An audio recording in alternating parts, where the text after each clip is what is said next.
Play.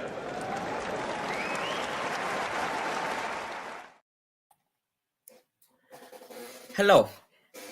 Good evening if you're in Europe. Good afternoon if you're in America or something somewhere else in the world. We are here for another episode of Last Ball Drops, and we are here with Andre. Hi, Andre. How are you? I'm okay, thank you. How are you? Quite fine. I have to say that it's been, in the end, it turned out to be a superbly enjoyable tennis day, because even if we got a lot of rain, then we had the last few hours have been crazy, with a lot of matches, a lot of tough battles, a lot of five-setters also on the men's side. But yeah, first of all, I think that we can begin exactly from what happened on the Philippe Chatrier in this night session. We saw a match between Gael Monfils and Lorenzo Musetti. Monfils hasn't been able to produce some of his magic, at least in terms of the score. Maybe in the first set, especially, there has been. He has been able to put up a good fight, but in the end, Musetti has won his straight set, and yeah, he's going to face Novak Djokovic next. What do you think about this match? What do you make, from Musetti's level? What do you think about it? Well, from a little bit of what I've watched, I watched like most of the second set and some like half of the first set to the end. I thought that Monfils was just never really able to take Musetti out of his own comfort zone. Musetti kind of was liking the timing that he had on the ball. Monfils never really like changed much of the pace, kind of like stuck with the high spin balls, like in a more neutral rally. Try to like play with the angles at times, but was never really risky, like taking any risks. Never really trying to like change pace, and the rallies were just going long, and the arrow was coming out of Monfils' rack, or Musetti was just kind of like finding a space to hit a winner or a drop shot. But I feel like Musetti's level was good. I feel like he showed like good fitness. I feel like he showed like where he is able to, it's gonna take a moment of like risk and really just trying to like push him instead of like just kind of trying to wait for the error. I feel like he's not going to be one of those players that's going to just give out errors like that. So yeah, I felt like Monfils never really did anything that was going to make him win this match. Yeah, focusing about Musetti, of course, he's had a season of, a bit of ups and downs, but he's one of these players who, you feel like he's able to turn suddenly up his level, especially on these big stages. And I remember very well that 3 years ago, it was in 2021, Musetti was 19, so was incredibly young. And he played a round 4 match against Djokovic on the Philippe Chatrier. Djokovic would have won that tournament. He was about to win his second French Open title. And Musetti actually, for the first 2 sets, produced an incredible level, won the first 2 sets before then, a bit collapsing. But do you think that, Musetti can be able to push Djokovic again? Also thinking about, I don't know, how Djokovic has been this year. I know that it's a slam, these first matches. Do you think it's possible to see a very, very competitive third round? I think so, honestly. I think Djokovic hasn't really been like most of his best. He played a match today. I think was like playing better than he did the first round, but this year has not been convincing at all. I don't know exactly like what are his. Well, he said he's kind of has slightly like lower expectations. I don't know exactly what he means by low expectations. Maybe he is expecting at least like to get to like 4th round, second week, and see what happens. So I don't necessarily think that he believes that he will lose to Musetti, but I think he's got to be. If you're talking about Djokovic, I think he has to be careful in that match. And I think Musetti, even though he said like he's not necessarily been like in his best of seasons, his couple maybe years has been a lot of up and downs. But I think he's going to see that as an opportunity. I mean, he's definitely the underdog, regardless of how Djokovic has been playing this year. So he kind of can just let it loose and just remember this match that he played in 2021. And I think he could make it tough. I think he could really make it like a challenging match for Djokovic. At the same time, as also Matthew is writing on the chat, we have the the Monte Carlo match. They actually have played 2 years in a row in Monte Carlo. Last year, Musetti won that match.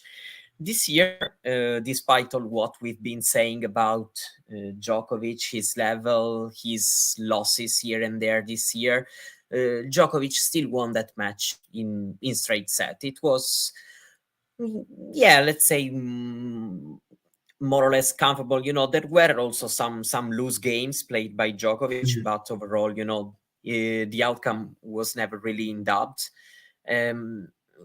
Does this, in your opinion, not matter since, a couple of months, almost a month and a half has passed? We are now at the French Open, so it's totally another, another place, another kind of feeling. Do you think that, also Djokovic in a slam, despite all what he's been through lately, it's still maybe a different best? Or do you really see room for an upset, or is just I see little room for an upset, if you're being honest. I think I feel like if we're talking about a challenging match, I would still say Djokovic comes through in either 3 somewhat tight sets, maybe a tiebreaker, or 4 if Musetti really comes out like firing and like takes a set. But I do think that Djokovic is still going to find a way.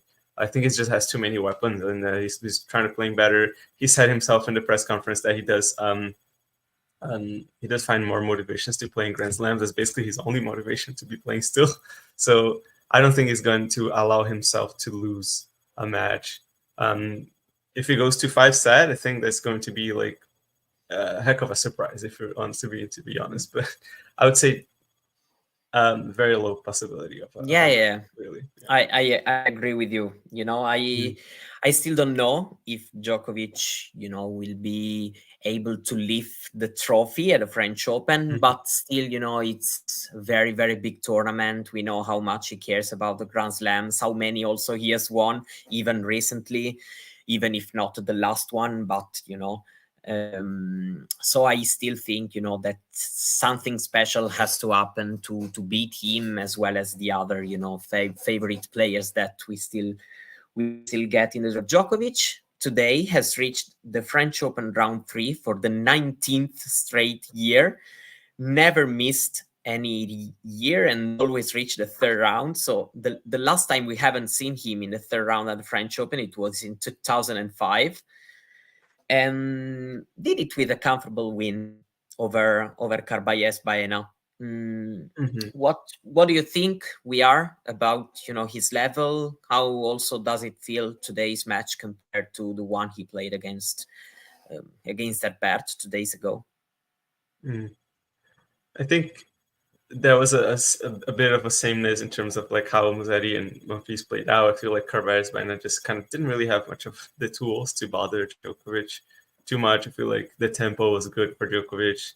I definitely felt like he played better this round. I feel like he felt a little more comfortable trying out a few different things, and just kind of body language wise, just felt a little bit more positive. So maybe he's feeling it out like at every round. And yeah, that match was definitely one that never really, I wouldn't have expected an upset, like very even lower chances. Djokovic is actually 1 win away from tying another record, because Roger Federer has won 369 Grand Slam matches, and it's the record. And Djokovic, thanks to today's win, he has got up to 368, so he's 1 win away also from tying this other record. I think it will happen. So I think that we are more or less about the same opinion today. I watched the match, And yeah, let's say that the first set still gave me a bit of, I don't know, a bit of bad vibes. It wasn't really convincing me, but I have to say that after winning the first set, taking that break at the end, then the last two sets, of course, also the score helps it. But for me, there have been a couple of good sets. Of course, there are still some things he has to improve. Of course, as the tournament goes on, the level required will be higher and higher. Here we are watching on the screen a stat I wrote on Twitter. Incredible how Djokovic, wins are well balanced in all the Grand Slams. 94, 94, 92, 88, and so yeah, I have to say that for me the signs have been quite positive from Djokovic today, if we put into perspective all what we've seen from him recently in the first round, and especially in the past weeks. So I would say that probably also the Grand Slam environment helps a little bit in terms of also feeling a lot more motivation, as he also says at the press conferences. Do you agree? Can you also feel that Grand Slams are something different also in terms of the level, how he steps on the court, how his body language is? It's different for him, you mean? Like, as in, like, how Yeah, for him, of course. Yeah. I think Djokovic in the Grand Slams, he just made it his own personal life goal to be the best at the Grand Slams. And I feel like he kind of like got to figure it out that, like, if he can win the Grand Slams and can keep it consistently in there, he's gonna feel unbeatable in every other tournament if he decides that he wants to win them, and he's going to get all the other perks that come with it, like the better ranking and everything else. So, like, everything kind of gravitates towards the Grand Slams, the biggest trophy in the world. It's just a matter, and I guess since Pete Sampras decided that was also his goal to win the most, and then Federer, and now Djokovic did it, Nadal also did some. All the shift and the focus in tennis in general has kind of shifted towards Grand Slams, and Djokovic just said, hey, listen, like, everything else is a bonus. Like, it's not that he doesn't care about everything else, like a ranking or a number one or a Masters 1000, ATP finals, but the real deal is the Grand Slams. And if we're not kidding ourselves, the only thing that basically comes anywhere near that level is the Olympics. Just out of sheer, like, emotional, how players really feel about the tournament. Even though it doesn't really give anything, it doesn't even give money. So, but yeah, it's like, yeah, it is definitely a different thing. It's just like, yeah, it's like playing everything else is a warm up, and the Grand Slam is where it comes down to it. So yeah, it's definitely different. He's definitely gonna try to be fitter. He's gonna try to be more focused. Gonna try to, like, be more motivated. Everything that he's going to do is going to be with the goal of winning a Grand Slam trophy.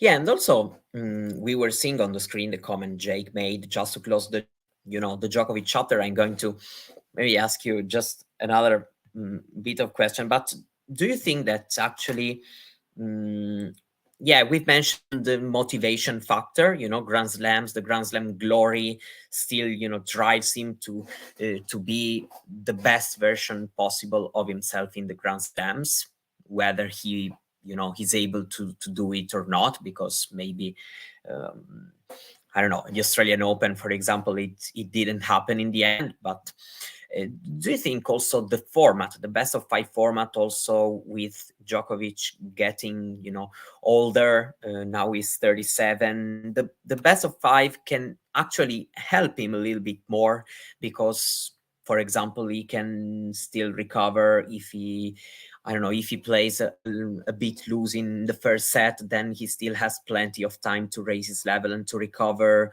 Maybe also having the day rest can help him to reset after a match, to try to focus on what's next. Do you think all these things can help actually him as he gets older, rather than in the best of three format, especially in tournaments that are spread on all in 1 week?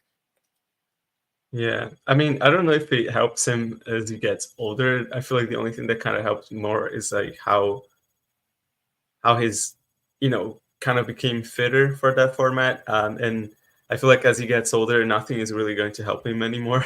But I would say probably the younger players, it used to happen a lot to Sinner, happened sometimes to Rune as well, that they would just cramp. Musetti had to retire from that match that he was winning 2-0.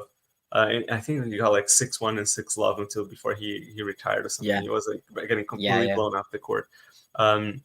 So I feel like in that sense, the best of 5 format has helped Djokovic throughout the years, mostly because he has prepared for it, whereas like maybe other youngsters and like other players haven't necessarily done so, and maybe Djokovic just kind of put up like a different mindset than Nadal or Federer, even, where every point matters. They kind of just want to crush their opponent and just kind of get out of there as soon as possible. Djokovic is like, if I need to like drop a set, like I will, and I will convert my energy into something that is more important to like keep points here and there.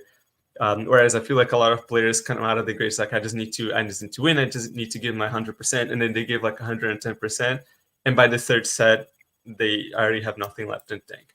But I would say Djokovic also would like to not need to go to 5 sets. So Sure. I feel like it helps him in the sense that he has the time, but I wonder how much he's starting to feel at 37. I don't know. He did win 3 Grand Slam titles last year, and very, very well could have done. He was a set away from like completing the calendar year. So we might be reading a little too much into what happened this year so far, but it's just, is time really catching up with Djokovic finally, or is it just like a series of circumstances that happen to make him feel like less, good to win titles? Like, is this mental? Is this physical? I don't know, but I don't feel like the best of 5 helps Djokovic as he gets older. I don't think many things will. Yeah, for sure. And putting the Djokovic chapter aside, thinking about other men's matches, which went on today. There have been so many matches actually. Since yesterday, we only played nine matches, so every other second round match had to be played today. But what do you make about this result? We were mentioning just before going live, between Shapovalov and Tiafoe. Shapovalov's been actually started playing a bit better recently, starting collecting a few wins. Were you expecting that after he lost the first set, or were you what do you make from his performance? Can he say his own in the next round, in the for the rest of the tournament? I don't know what's going to maybe take to beat Shapovalov. I feel like it's a lot of the game is kind of happens in his head. I feel like he did a really good job like staying on it. Like, I think he said he lost the first set, right, to Tiafoe, or was it the second? Yeah, it was the first one in the tie break, and then went quite comfortable actually in the second, the other 3 sets. So in the end, he's never been at big risk of losing this one. Yeah. The one stat that I just see right now on the screen that kind of makes me a little bit worried is the number of double faults, but he kind of made up for it with 21 aces. But I feel like Shapovalov, seeing that he lost the first set in a tiebreaker, and how the match played out after, I feel like it's a consequence of like maybe Tiafoe was playing better. Like there was a few points here and there that like made the difference. I unfortunately didn't catch that set in particular, but I saw a bunch of the match, and he just looked so confident. He looked calm. He looked like um, focused on whatever he was doing, his tennis. And I feel like one of the biggest critiques that people necessarily would have about Shapovalov is the game's like so explosive. He kind of needs to be in the zone, otherwise he was not going to win. So he kind of started like playing a little bit more spin and just kind of like going more neutral. His shots didn't really work out, and I think he needs to stick to this brand of tennis. I feel like he was really aggressive today, but in a way that was measured, even though he was kind of hitting a bunch of lines as well. But he just feels confident to me. I feel like even if he goes on to like lose the next round or in the next 2 rounds or so, I feel like Shapovalov really needs to look at this tournament and just see his attitude and copy it for the rest. But yeah, I don't think Shapovalov has much chances of like maybe making it to the semis or maybe even the quarters. I feel like something's going to happen before that, but I'm happy with what I've seen. And Tiafoe hasn't really been the best of seasons so far either, so taking that with a grain of salt. Yeah, and already in the next round, actually, big task is awaiting him, because Shapovalov is going to play against Hubert Hurkacz after a first round, which was maybe more complicated than we were expecting against Mochizuki, won in 5 sets. Today, Hurkacz has actually played a good match against Nakashima, who is playing well on the clay. More or less the same kind of scoreline, because Hurkacz lost the first set, also in a tiebreak, and then actually very, very good display in the next 3 sets. Needed another tiebreak to win the 4th, but overall I feel like he's been a good performance for him, growing, getting up his level after a struggle in the first round against Mochizuki. Who do you see as the favorite for the match between Hurkacz and Shapovalov? Do you believe Shapovalov can raise his level even more and be able to go toe to toe and maybe even beating Hurkacz? We know that the clay is maybe the one surface where Hurkacz can be a little bit more vulnerable, but actually this year he's also done pretty well on the clay. Yeah.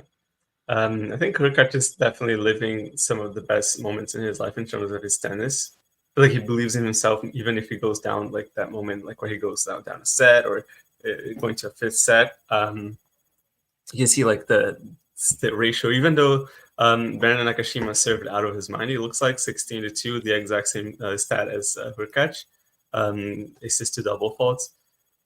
I can see like Shapovalov pushing it even to a 5th set. I think it would be interesting just based on what Hurkacz has shown like throughout this tournament. But I would still say like Hurkacz is the favorite. I feel like right now he's just feeling better, I would say, and he's at a moment in his career that I think his serve is something that he's going to be able to rely on even more than Shapovalov, I would say. So yeah, I feel like Shapovalov is probably going to get in trouble in a couple games, and Hurkacz is going to be able to capitalize on those. But that's my feeling. I feel like Hurkacz. If I were to make a prediction, I would say maybe Hurkacz in 4. Yeah, I can resound with that. I can imagine actually close sets. A lot of matches also involving Hurkacz. Have seen a lot of close sets, maybe also a couple of tiebreak. I can definitely see that happening. The thing will be, in my opinion, whether Shapovalov will be ready to play well in the important moments against a player of that caliber, because after this is also one of the things that you have to get used to that. And when you start not playing that many big matches, then you can feel a bit more, I would say also, rust, a bit more pressure in those moments that you was feeling before when you were more used to play against these kind of players in these kind of matches. So more or less, I feel like I feel like I agree with you what you're saying. And but two players I feel that we have to mention actually very much is the two players who have faced each other in the quarterfinals both in 2022 and 2023, which are Rune and Casper Ruud. One of them has actually been very close to lose the match, and it's been Rune, who was 2 sets up against Cobolli, was a breakup in the fourth, but then he was 5-love down in the deciding set tiebreak. That in the slams it's a 10-point tiebreak, and he escaped. So he's won this match against Cobolli, as the same has done Ruud. It was also 5-setter against Davidovic Fokina.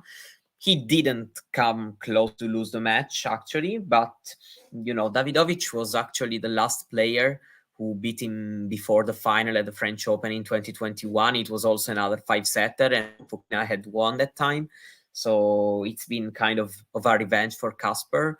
What do you make about these two matches, and especially the two players who have won, Ruud and Rune?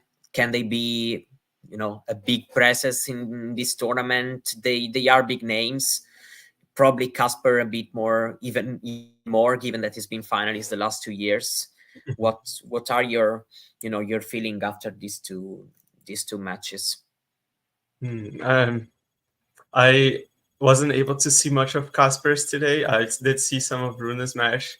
If I just start off on Rune, I feel like he came clutch. I don't know why he decided to just be clutch at the end of the match where he was so close to losing. He was making so many errors. Like, he felt so frustrated, but then he kind of like put his mind in the game and started putting balls back, started playing great defensively and not really giving that many chances. Drew the errors from Cobolli more towards the end, and it just kind of ended up like winning 10 of the last 12 points to win the tiebreak 10-7 at the end. So I feel like he if he could keep that mentality, and obviously Cobolli played amazing tennis. Like, his forehand was just going everywhere on court. He only basically started missing, which could be some of the nerves as well. It was like 5-love over Holger Rune in the tiebreaker. Maybe that's when kind of like it dawned on him a little bit that he might win this. And as soon as he started thinking that's trouble, and Rune capitalized on that one, but not necessarily looking the most convincing, I would say, like over a longer, an extended period of time. Ruud, for me, I feel like he should win this. I imagine that he's going to win it. I think Rune is going to make it very difficult. I think he has plenty of potential to go crazy. And yeah, go ahead. Yeah, no. Just wanted to focus on this. Do you think that talking just about Casper, even if you haven't seen the whole match, but does the 5-set match surprise you, or also giving how can Davidovic play? We've seen Davidovic also trouble a lot of big players in the slams. And he actually beat Casper a few times in the past. So do you feel like it's a bit surprising given how Casper was entering this tournament, or not, considering also that maybe the matchup is not the most comfortable possible for Casper, and so overall it's a satisfying win? I think for him, he should be satisfied just by the fact that he did win this match. I think he shouldn't have let it go to 5. Particularly, I feel like his beginning of the clay season was good enough that I feel like when he played in Madrid, which it's literally different conditions, maybe not as good for his own tennis. He prefers like this lower courts. But Rome was quite disappointing for Ruud. So coming into this tournament, I didn't really know what to think of Casper. The only thing that I had was like, hey, listen, he reached the last 2 years, he reached the final. So something happens in Paris for Casper. And Davidovic Fokina, I haven't really like seen much of him. And over the season, he's been like a bit of a muted name for me. Like, as in, not that I muted him on Twitter, I didn't. I wouldn't do something like that. But it's surprising to me that like he kind of basically just chose this moment to like play that match. Maybe he just studied a lot with his coach how he did it 3 years ago, and he's just like, let's start do it again, and that would be a really big win. But yeah, I feel like it could be a little bit better going off like for Casper now. I feel like it's kind of a shaky moment that I'm still doubtful. I don't know how far Casper would make it, just because of how this past couple, like maybe 2 months have been, like maybe 1 month really rather. But I think he should win this match, even if it goes to 5. I do think Casper is the favorite.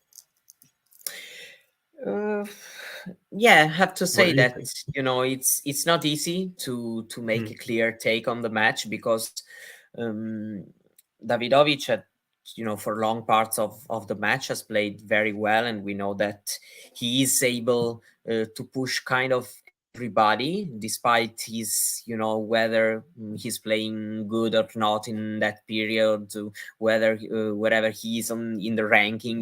He's this kind of player who can trouble a lot of guys out there. So it's not like the results seeing 5-setter is shocking in this one. Of course, Ruud has been a bit of an up and down match. Davidovic has also been a bit more proactive today, I feel like. And so, yeah, in my opinion, it's that kind of match that it's not that important, in my opinion, to really think too much about what happened, because it's also one of this one where the win can help your confidence, can help you really enter your way into this major event. And given how well Casper is able, especially on the clay, the French Open, to escape some tough situations and to just swallow maybe something bad that can happen. For example, that second set, he's just able to swallow it and be back starting to play again how he feels like he should. So yeah, I feel like overall it's a result he can be satisfied with. Some things that hasn't been the best possible about his performance, some mistakes that he could have avoided. For example, when he has got broken right back in the fourth set. He was down 5-3. Davidovic was serving. He got that break. You could feel like maybe he could have been back in the fourth, maybe push it to a tie break, and then he played a very bad game. But yeah, overall, I would say that if we also compare it, for example, with a match he had against Norrie at the Australian Open, it's very good that you are able to win this kind of matches, because they happen in a Grand Slam, and if you're able to escape these situations, then maybe going forward you can feel more confident in yourself, in your chances, and raise your level even higher. I don't know if you kind of resound with what I'm saying. Yeah, sure. Yeah, I think that when he plays like that, and like when a player, I think at the caliber of Ruud, they win like a match that they were struggling at, or a match that went like a little bit tougher, struggling for whichever reasons, like either one playing well or the opponent was playing out of their minds. I think it kind of makes them stronger. It makes them more motivated, and just kind of, just there's a sense of whenever a big name comes through a big match, a tough match, they tend to come out stronger, unless they get injured, but that's a different story. Is there any result, looking at the result on the men's side, before we also talk about a lot of good women's matches that we had today? Is that a result that surprise you? You feel like we can mention? Is there a big surprise for you today watching at these results?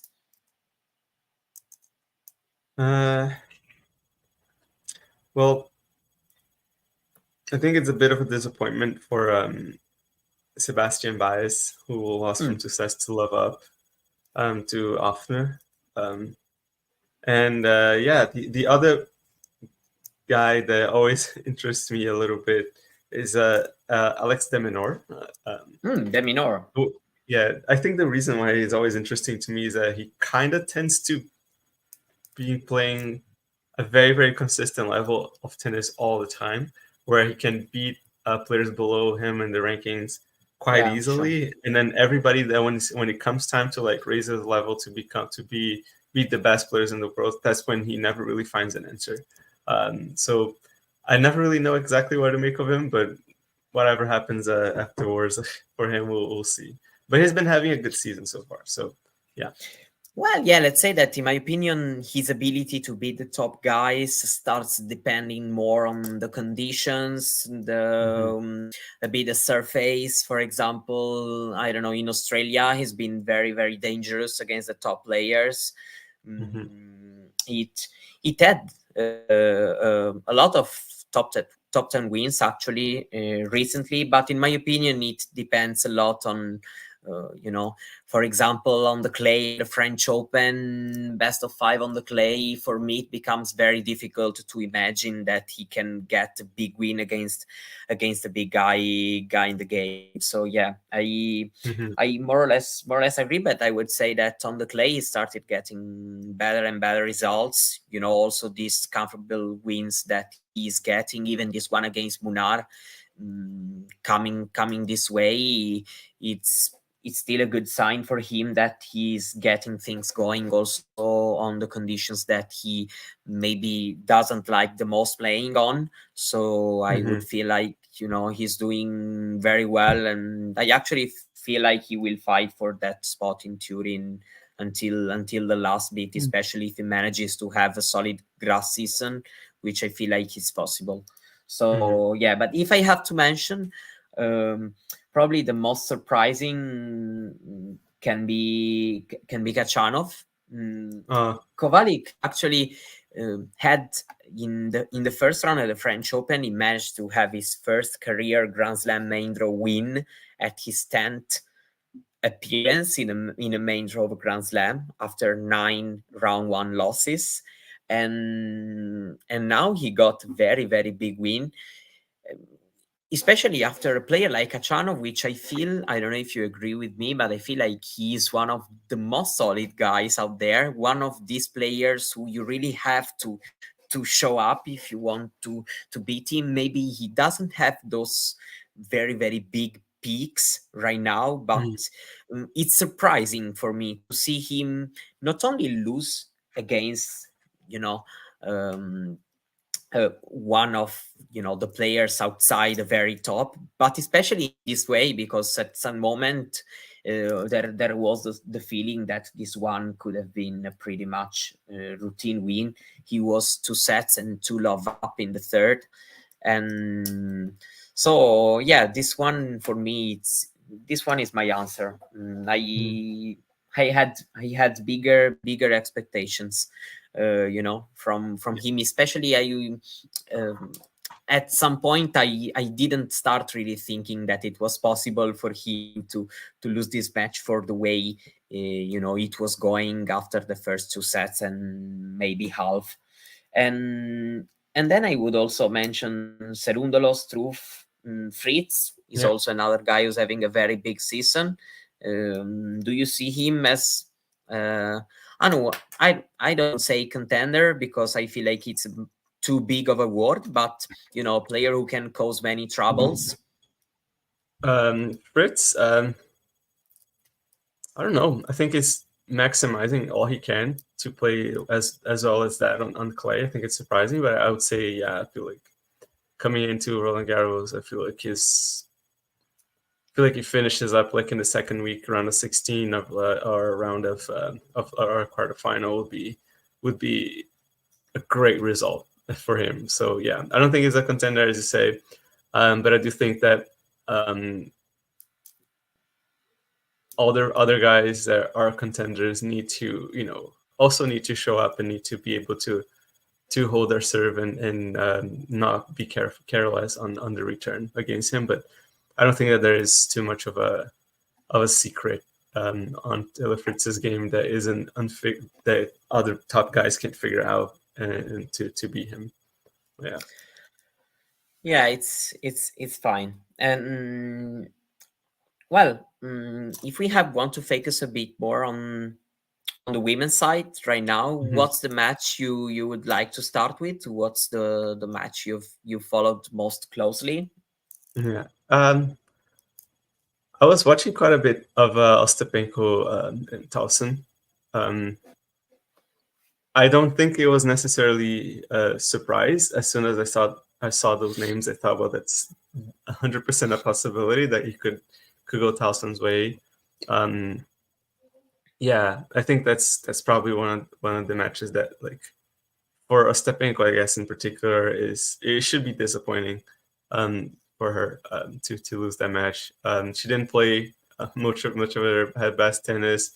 Um, yeah, and I don't know. She kind of necessarily didn't make the best decision on the court. I feel like kind of her surface after winning the French a few years back in 2017, um, her best surface became just hard courts.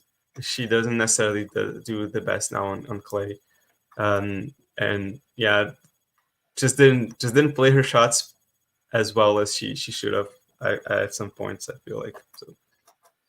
Do you think there is a particular reason behind, for example, her, let's say, inability to play very well at the French Open since winning the tournament back in 2017? Or it's one of these things that you find a bit difficult to explain, or maybe there's even not a particular reason, just kind of different circumstances happened over the Mm. years. What do you think there is something that we can make as bigger reason why she's not playing well at the French lately? I don't necessarily think that there's much of a reason. I think it's just kind of became Ostapenko's brand over the years that she's tricky. She plays a good tournament here. She plays a great tournament there. She will beat Iga Swiatek uh, way more often than everybody would have expected. But um, you can't. I don't think that it's easy to raise our expectations on her that she would be kind of week in and week out, like winning enough matches to get to the title match, especially in a Grand Slam setting. So yeah, even though it was necessarily an upset, I don't think that she was a contender either. And the fact that it is on French on the clay, I don't know. Maybe she just kind of needs to click more than she needs to on because maybe the points are longer, and then she might find herself making more errors. So, but also the double faults, as you can see right here in the screen, really didn't help. So it wasn't her best serving day either. Yeah, let's say also not only the numbers of the double fault, actually the percentages we are watching. Mm-hmm. That 57 first serve in, but even when it was in, it's 59% of points won.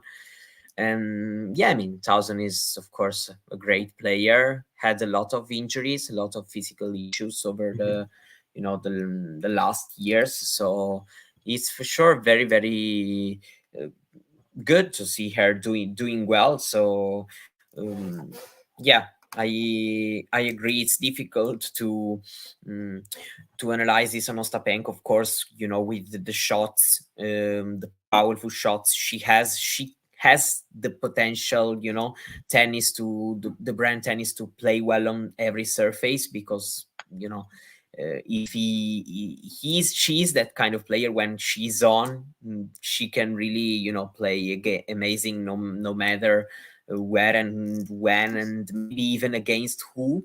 But yeah, in the end, I agree that it, it doesn't happen very often. There have been a couple of weeks this year at the beginning of the season. She was looking better and better and better. At some point of the season, she was only losing to Azarenka and against Mm-hmm. nobody else. But yeah, this clay season has been a bit disappointing Mm-hmm. for her. Yeah. And I would say very, very good win, as since we were talking about before, a very good win for Leila Fernandez against Mm. Xi Wang.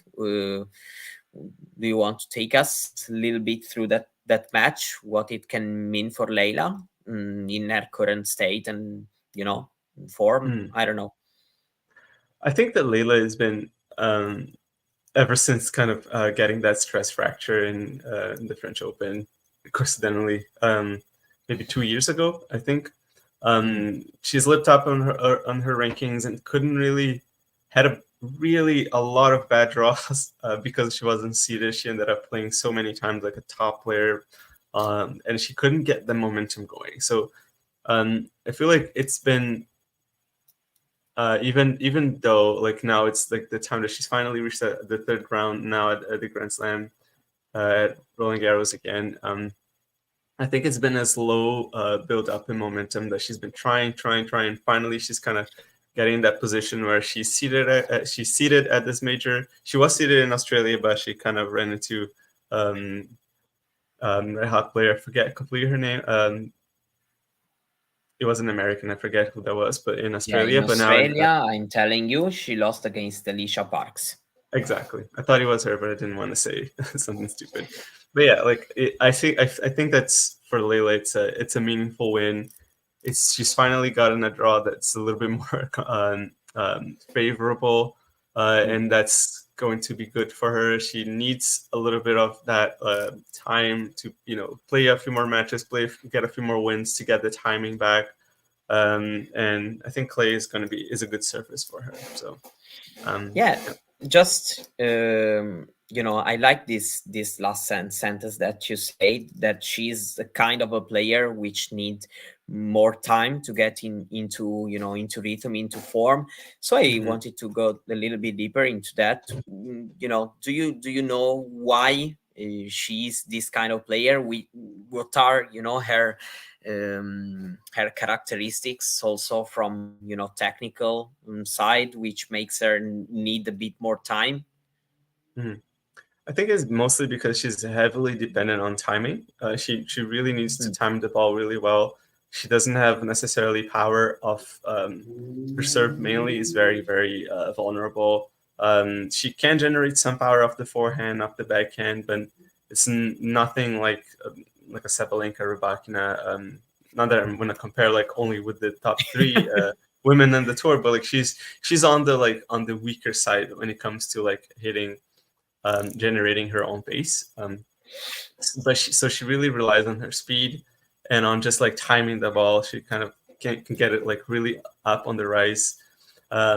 So it's just that she kind of, if she doesn't play as many matches, like it kind of goes away. Like she needs to be a bit on that groove, and the more matches that she plays, the more comfortable she will be with timing the ball. So the more wins that she gets, the more dangerous she gets as well. So as a matter of fact, even in the match that she ended up losing in the French Open, when she got the stress fracture, she was kind of playing really well that year, and she was almost won facing that match.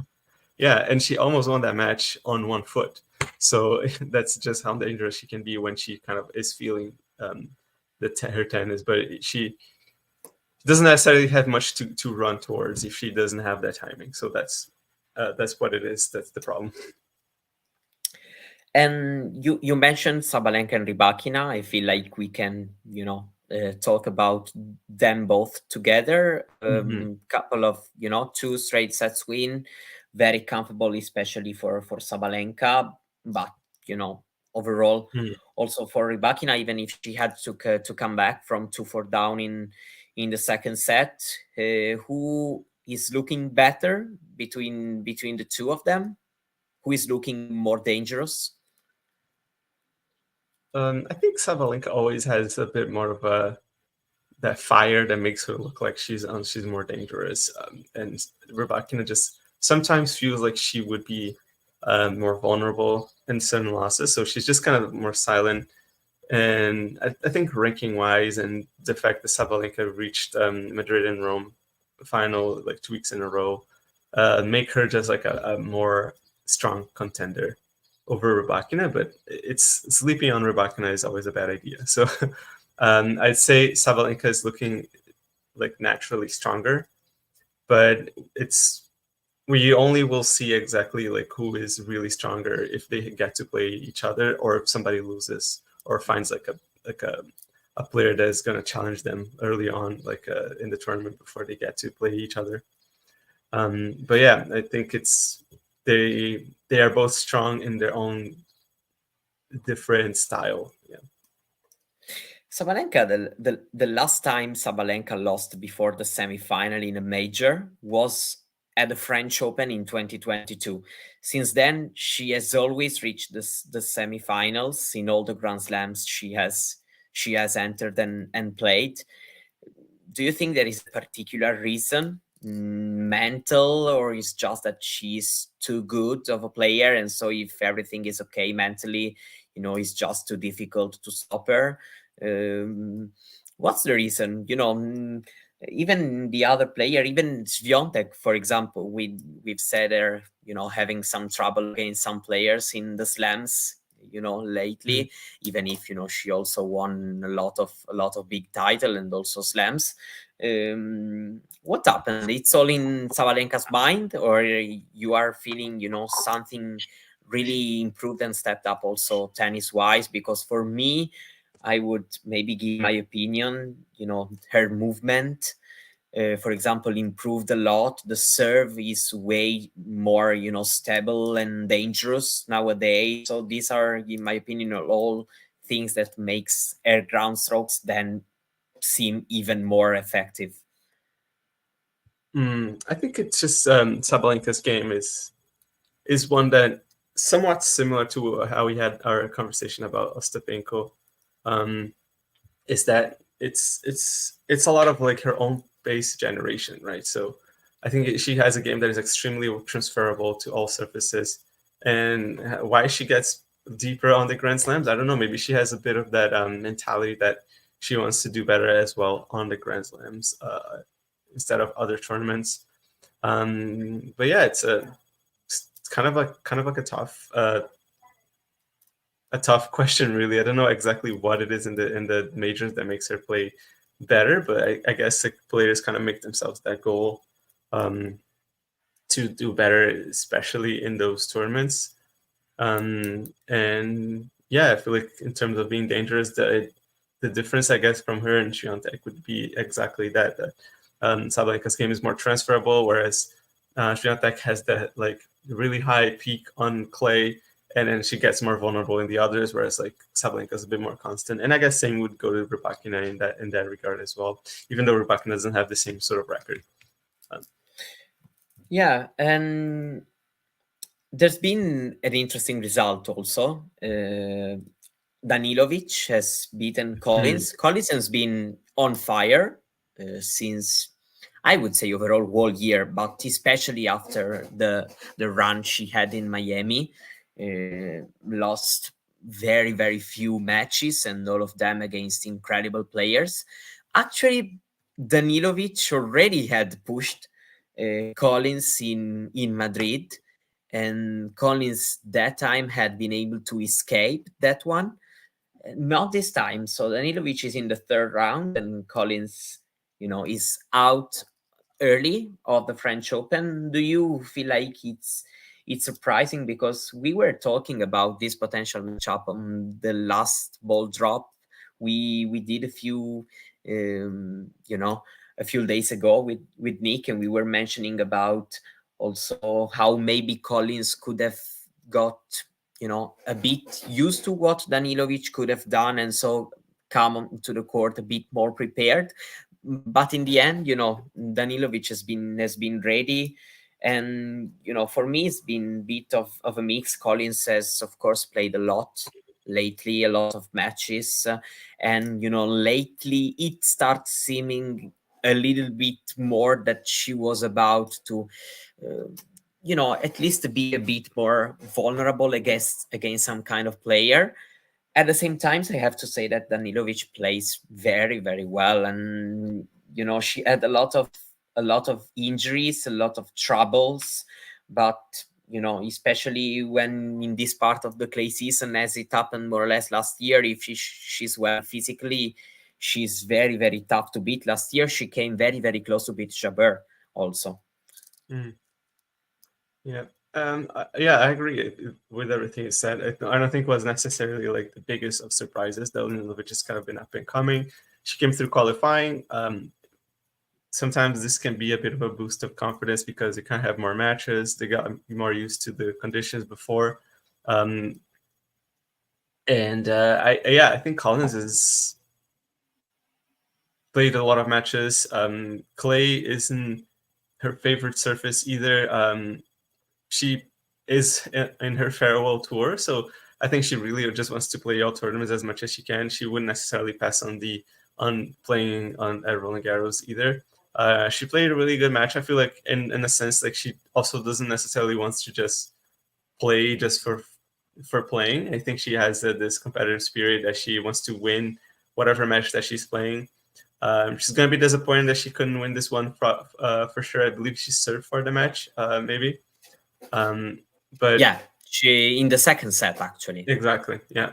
So obviously she's going to be disappointed with that, but I think that she probably just was starting to run low on the tank was running low, and my personal opinion is that she's going to just try to play as much as she can and really going to try to turn it up as hard as possible when the tour comes back to America for the US Open.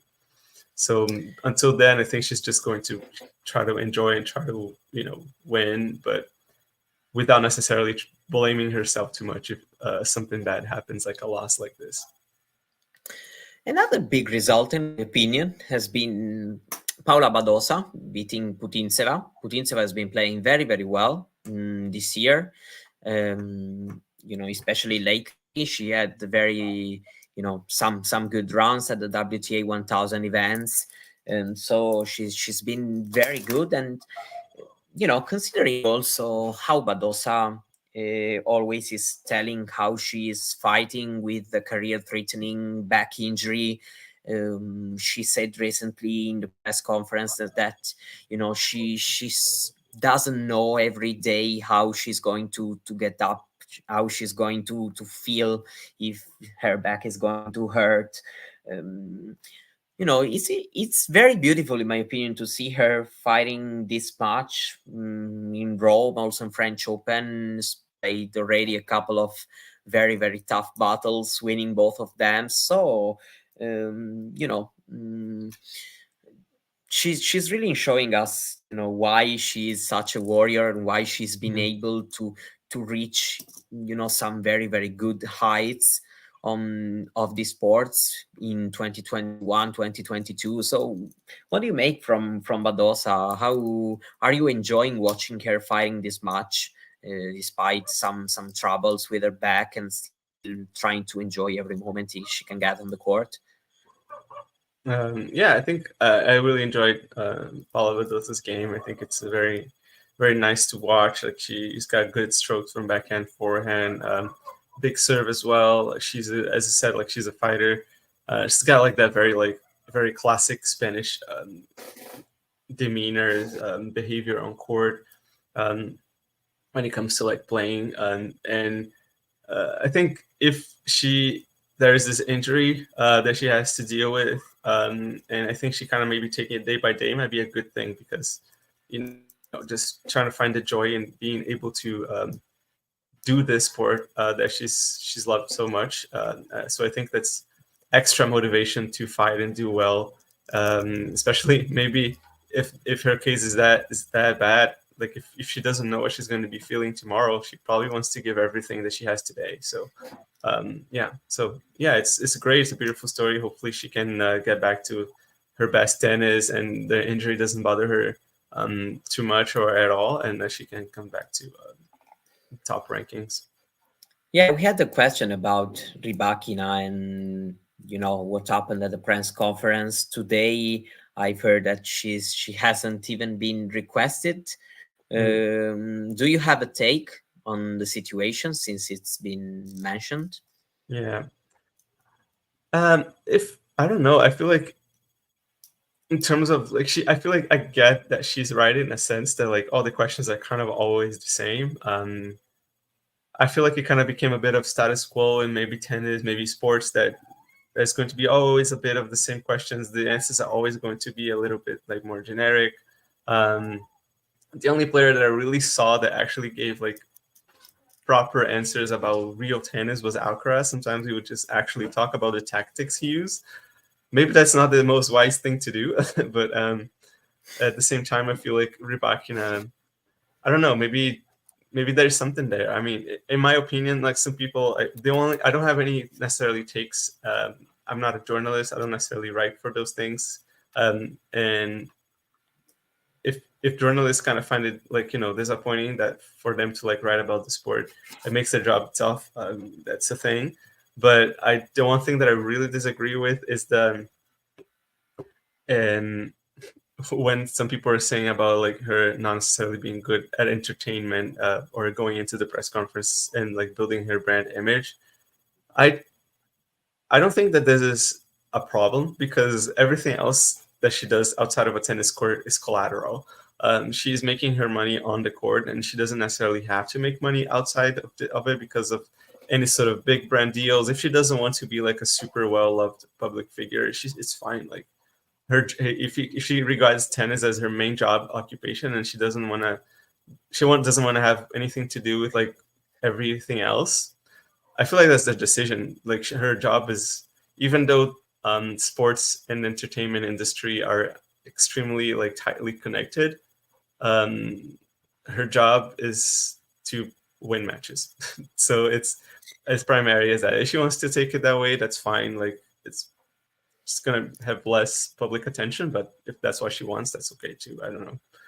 Yeah, I mean, my answer would be probably the most boring ever, because I actually have no side on the matter, meaning that for sure I've been in press rooms at times, so it's never nice, even if your question maybe has failed a bit, has not been good.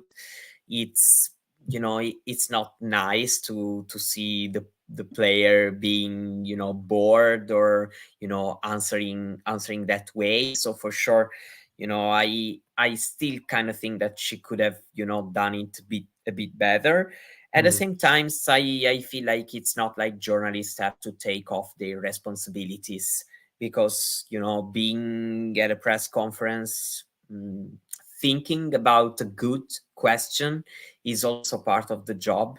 So asking a good question that can produce a potential good answer, it's also part of the job. So for me, I have not really no real take on the matter. In the end, for me, it's not a big deal, as it's been said in the comment. It happens. It happens in the end. Not every press conference is going to be the most interesting ever. In the end, I have also to say that this reaction that Rybakina had made the clips and the videos have incredibly big numbers on the social media. So in the end, more or less, let's say that something interesting it's being produced. So so it became viral content for sure. So if her idea of being like flying under the radar is that, it didn't really work. Yeah, exactly. So yeah, in the end, I would say that more or less people got what they wanted. So actually, one match is still happening, as in the comments they are already commenting on that, and it's actually one of these matches which before today I felt it could have been one of the most interesting ones. I'm not watching it since we are live, but the scoreline suggests that it's being interesting as I was expecting. In some way, it's a bit maybe sad that probably it's not going to get. I don't know if it's getting much attention. I'm not watching, so I don't know if it's packed. People are in the stands watching this one, but. And I'm talking, of course, of this one between Azarenka and Andreeva. Andreeva is she is one of the most young, promising talents. She has already had incredibly good results for her age. And Azarenka, not at her peak anymore, but she is still, there after so many years, getting some good runs, not going maybe to the final, but still being there. And in my opinion, this is a very, very big maturity test for Andreeva, because facing someone like Azarenka, even if maybe, I don't know, it's not the American hardcourt for maybe, or Australia, where Azarenka is maybe the best version of herself. But what do you make just based on the scoreline where it is right now? Were you expecting such tight battle, or you were more leaning towards, I don't know, an easier win for either of them? I don't think it would have been an easy win for either. I think Azarenka for me would be like a slight favorite, but not by much. I think Andreeva is. I don't think she's ranked as high as her talent says it should be. I think she's a solid, at least top 20 player. I think she's gonna break into the top 10 at some point soon, if not this year, maybe the next. I think that's going to happen. So, but I don't know. I think in terms of experience, Azarenka, I think she would be a favorite to win this match. But also, as I said, like it's hard courts. That's where she lives. That's where she thrives on. And I think that's a loss here wouldn't necessarily be shocking, to be honest. But it's good. That's been a great match to watch. The court's packed apparently. It's super tight. I believe the actual point tally is the same for both of them. Yeah, Andreeva is just broken. I don't know if it's that big of a deal, given that I see that there have been many breaks. But still, any game you win right now, it's incredibly important, because you get, closer and closer to the finish line. So yeah, for sure, one of the most interesting matches that it's not disappointing. And overall, just to close, I would maybe get a bit in what's going to happen tomorrow. Is there any match you're looking forward to watch, to follow? What do you think it's going to be the most two interesting matches happening tomorrow? Yeah, let me check the schedule. I'm really bad at like keeping up with like what happens like the next days, but yeah, we have, of course, half of the third round matches, both in the men's and the women's draws. So it's time again for Swiatek, Sinner. What are you looking forward to the most? I think I'm looking very much forward to Alcaraz, because I don't think he has been super convincing. So Korda could be an interesting challenge for him. I would still pick Carlos to win, but I hope to see like how he's going to do in terms of the women's side. There's obviously, I think Coco Gauff is going to be interesting against Diana Yastremska. I want to see like how she deals with it. This is the first. The third round is always an interesting one, because it's the first match where seeded players can possibly play each other. So Coco is playing actually Yastremska, who's number 30 seed. So it'll be interesting to see who prevails on that one. I also would pick Gauff, but it's a good time to like gauge the level that she's playing at, like against players who are higher ranked now. And there's also the very interesting popcorn Leila Fernandez and Ons Jabeur, which is almost feels like a coin toss in a way, just based on like. Yeah, I agree with you. Yeah. So yeah, and also we have there's also I just saw it, Zheng Zhang versus Stefanos Tsitsipas, which is tough to see exactly who's going to be the one to come through this one. But yes, things are starting to get, even if today was extremely interesting in terms of matchups, I think it's just starting to get even more interesting. So what are for you the most likely, let's say, upsets that can happen tomorrow? One of the men's and one on the women's side? I think most likely upsets. I definitely think that Zhang could beat Tsitsipas. I think it's slightly unlikely in terms of all things considered, the ones that we've talked today.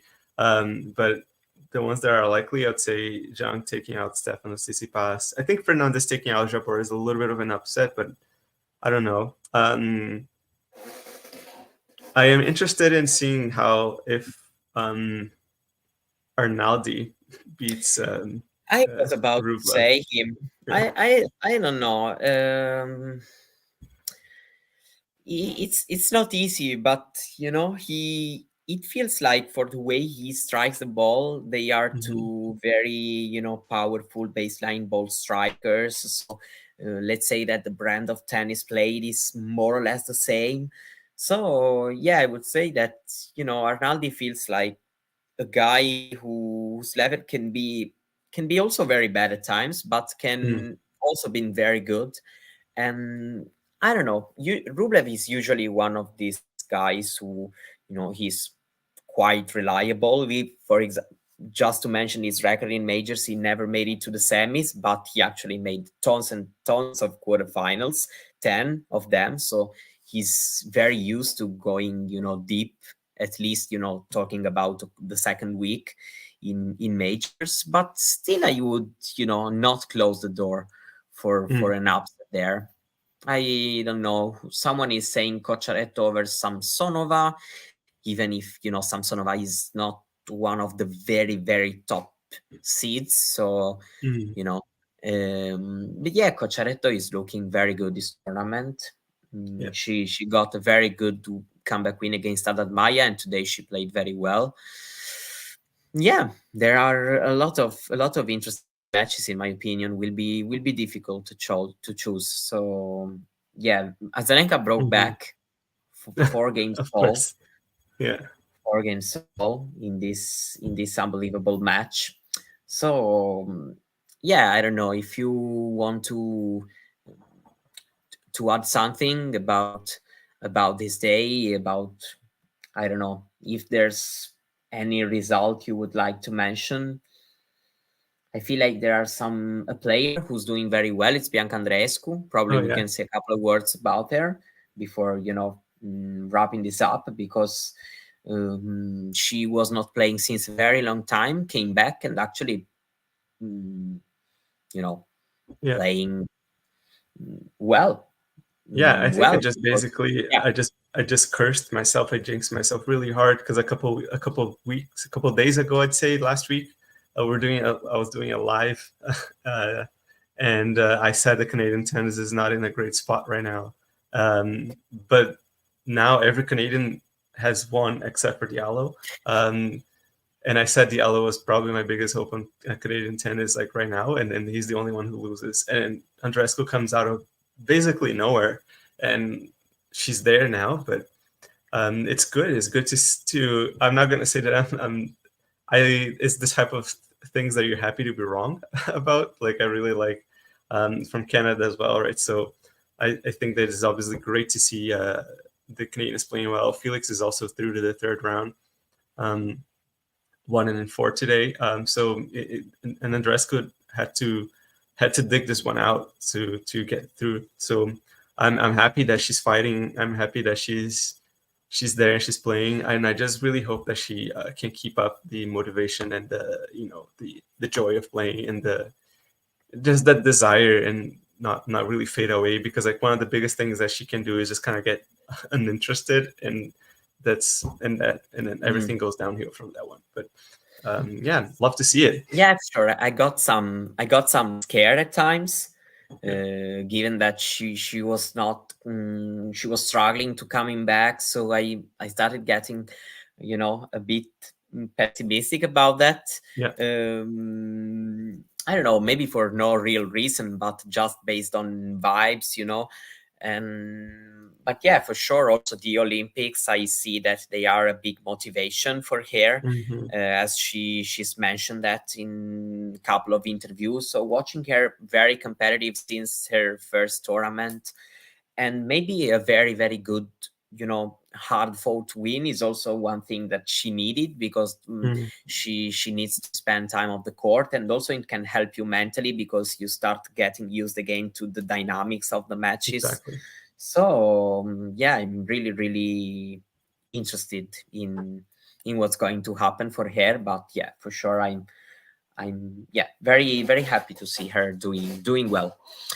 Okay, so I see that we got some messages, nice messages on the Yeah. chat. So I want to thank everybody who has chatted with us today, who hasn't already subscribed. I feel like they should do it. Like, subscribe if you enjoy the show and the other things that the channel offers, because there are very many things going on every day. So do it. We will go up. And thank you, Andre, for staying here with me for this last ball drops show. And yeah, so thank you very much. Yeah, thank you, Mario. That's a great time. And thank you to everybody once again. And good night if you're in Europe. If not, just good next few hours for all of you. Bye bye. All right, bye. If you enjoyed this video, make sure you hit that like button.